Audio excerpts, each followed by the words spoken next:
Hello student. आज class first year की chemistry का इकाई 2 पढ़ेंगे परमाणु संरचना के बारे में। तो सबसे पहले कुछ बेसिक चीज़ें होती हैं कि सर्वप्रथम जैसे कहा जाता है कि कहाँ से केमिस्ट्री शुरू हुआ, तो आप जान ही रहे हैं, 9th पिछली कक्षाओं में पढ़े होंगे। सर्वप्रथम भारत में महर्षि कणाद ने लगभग 800 ईसा पूर्व परमाणु सिद्धांत प्रस्तुत किया। कालांतर में यूनान के दार्शनिकों जैसे लूसिपस डेमोक्रिटस ने कणाद के विचारों की पुष्टि की। सन 1808 ईस्वी में, जो अब मॉडर्न में आते हैं, जॉन डाल्टन ने कणाद के स्पष्ट सिद्धांत को प्रस्तुत किया। 19वीं शताब्दी की शुरुआत और अंत तक में दौरान कुछ वैज्ञानिकों ने गैस द्वारा इलेक्ट्रिसिटी के कंडक्शन पर एक्सपेरिमेंट कर रहे थे। कंडक्शन मतलब होता है संचारण करने के लिए क्रिया कर रहे थे। उस दौरान एटम के भीतर से टूट कर निकलने वाले निगेटिव चार्ज के बारे में, पार्टिकल के बारे में पता चला, जिसे आगे चलकर हम उस निगेटिव पार्टिकल को आगे चलकर इलेक्ट्रॉन नाम दिया। और उसी के आधार पे हम बहुत से आगे पढ़ेंगे। फिर इसके बाद डिफाइन किया गया परमाणु किसे कहते हैं। तो दो सिद्धांत हमने बताया। एक तो पुरानी सिद्धांत थी कणाद की प्राचीन, लेकिन ये मॉडर्न आधुनिक समय में आया। तो पहली बात आई 18वीं शताब्दी के अंत तक कि डाल्टन के अनुसार प्रत्येक द्रव्य या पदार्थ का अति सूक्ष्मतम कणों से मिलकर बना होता है, जिन्हें हम परमाणु या एटम कहते हैं। डाल्टन के अनुसार परमाणु अविभाज्य होता है, अर्थात इसे किसी भी रासायनिक विष से विभाजित नहीं किया जा सकता। लेकिन आधुनिक मतानुसार द्रव्य या पदार्थ का सूक्ष्मतम कण होता है, जो रासायनिक अभिक्रियाओं में भाग लेता लेकिन स्वतंत्र अवस्था में नहीं रहता। डाल्टन के अनुसार स्वतंत्र अवस्था में रहता है और आधुनिक मतानुसार स्वतंत्र अवस्था में नहीं रहता। परमाणु द्रव्य का अविभाज्य कण है, न कि अविभाज्य कण नहीं है। अर्थात परमाणु electron, proton, neutron, Mason, neutrino, antineutrino आदि मौलिक कणों में विभाजित किया जा सकता है, जिसे हम पढ़ते हैं। जैसे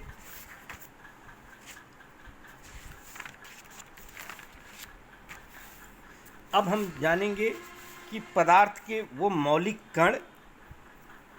मौलिक कण कौन कौन से हैं और मौलिक कण किसे कहते हैं। कहा जाता है वे कण जिनका निर्माण किसी अन्य कणों से नहीं होता है, यानी जिनको हम बना नहीं सकते, स्वयं वो अन्य कणों से नहीं होता है, अर्थात जिनकी कोई निश्चित संरचना नहीं होती है, उन्हें मूल कण कहते हैं या मौलिक कण कहते हैं। मूल कण दो भागों में बांटा गया है।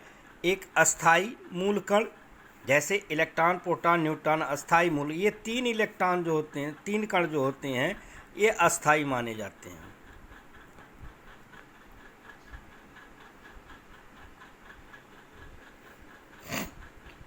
समझ में आया?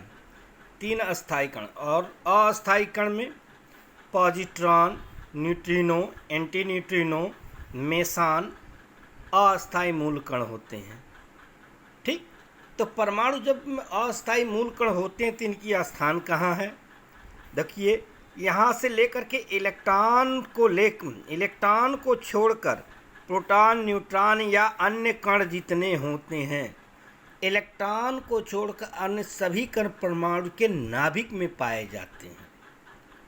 ठीक, किस में पाए जाते हैं? परमाणु नाभिक में। और परमाणु उदासीन होते हैं, ये भी जान लीजिए।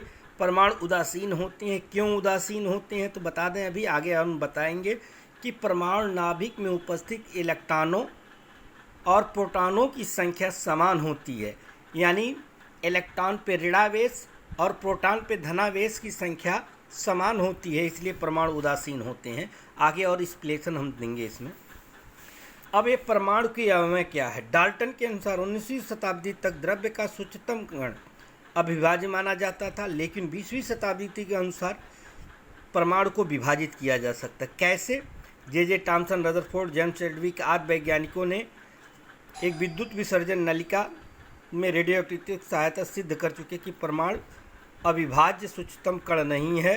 परमाणु को इलेक्ट्रॉन, प्रोटॉन, न्यूट्रॉन आदि कणों में विभाजित किया जा सकता है। इलेक्ट्रॉन की खोज 1897 में जे थॉम्सन ने एटम के भीतर पाया था। वो भी उस पर नेगेटिव चार्ज थे। नेगेटिव चार्ज को मेंटेन करने के लिए वैज्ञानिकों ने बताया कि इसके साथ कोई अन्य कण होती है जिसको हम पॉजिटिव चार्ज के नाम भी दिया। पॉजिटिव चार्ज प्रोटॉन की खोज सन 1919 ईस्वी में।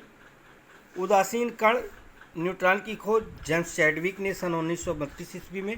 कैसे हुआ आगे हम पढ़ेंगे। जैसे यहाँ पे देखिए कई सिद्धांत हुआ। क्लासिफिकेशन ऑफ कॉन्सेप्ट, यानी पहला जो हुआ वो डाल्टन सिद्धांत हुआ, जिसको कहा जाता है पहला all elements are made up of tiny particle called atom. Tiny particle मतलब अति सूक्ष्म पार्टिकल। जिन अति सूक्ष्म कण मिलकर बने होते हैं एलिमेंट माने तत्व, जिस टीनी पार्टिकल यानी छोटे कण से मिलकर बने होते हैं उन्हें हम क्या कहते हैं? परमाणु कहते हैं। रासायनिक क्रिया में विभाजित हो जाते हैं। एक ही तत्व के सभी परमाणु आकार द्रव्यमान में समान जैसे तमाम गुण होते हैं। परमाणु न तो उत्पन्न किए जा सकते न तो नष्ट किए जा सकते हैं। केमिकली चेंजेज, परमाणु अपनी निजी सत्ता बनाए रखता है, इंडिविजुअली रहता है। विभिन्न तत्वों के परमाणु पूर्ण संख्याओं से संयुक्त होते हैं तो यौगिक का निर्माण होता है, यानी दो या दो से मिल करके कोई भी पदार्थ अणु या यौगिक का निर्माण करते हैं। किसी भी यौगिक के समस्त यौगिक परमाणु समान होते हैं और तत्व का संयोजन भार भी परमाणु के संयोजन भार के बराबर होता है, लेकिन इनकी कुछ सीमा थी। ये डाल्टन का सिद्धांत था या कंसेप्ट कह सकते हैं। इनकी कुछ सीमा थी।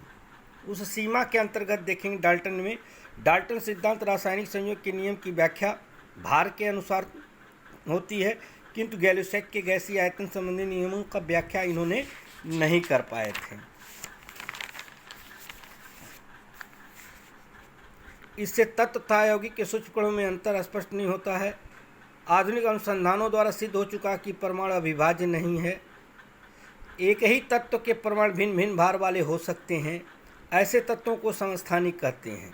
जैसे क्लोरीन का परमाणु भार 2 है, 35.537 होता है। विभिन्न तत्वों के परमाणु भार समान भी हो सकते हैं, जिसे समभारिक कहते हैं। आधुनिक परमाणु सिद्धांत में देखिए डाल्टन का कि द्रव्य या पदार्थ सूक्ष्म कण जो रासायनिक अभिक्रियाओं में भाग लेता स्वतंत्र अवस्था में नहीं रहता परमाणु कहलाता है। परमाणु विभाज्य होता है किसमें? इलेक्ट्रॉन, प्रोटॉन, न्यूट्रॉन आदि सूक्ष्म कणों में।